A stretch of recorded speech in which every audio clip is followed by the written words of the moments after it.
Mindfulness er mental træning, der styrker evnen til at være bevidst nærværende med en venlig, accepterende holdning over for dig selv og over for andre.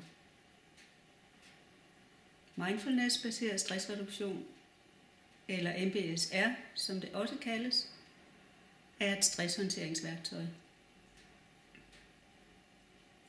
Mange af vores problemer har at gøre med vores tanker og følelser. Vi bruger enormt meget tid på at være i fortiden eller i fremtiden. Tanker og følelser kan løbe af med os, og det kan skabe en negativ spiral af stress, depression, angst og fysiske symptomer. At være i nuet kan derimod gøre os glade og tilfredse.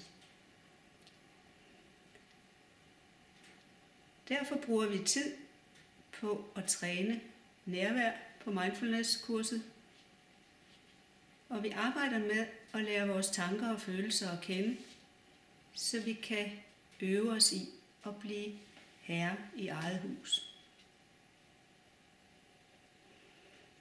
På forløbet vil du også få redskaber til at lære at stoppe op i pressede situationer og vælge en gavnlig handling, i stedet for at reagere automatisk og uhensigtsmæssigt, som vi så tit gør.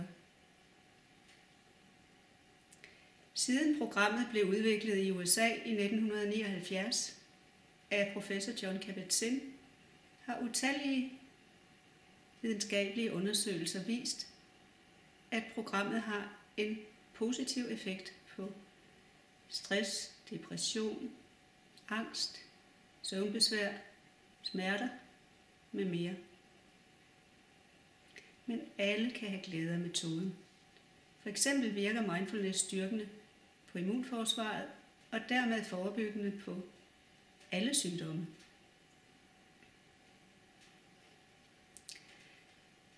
Man kan træne sindet, ligesom man træner en muskel. At træne mindfulness kan være en hjælp til at leve med livets små og store udfordringer i en ofte hektisk hverdag. En hjælp til at blive mere nærværende og få mere ro og balance i sit liv. Også når livet er svært.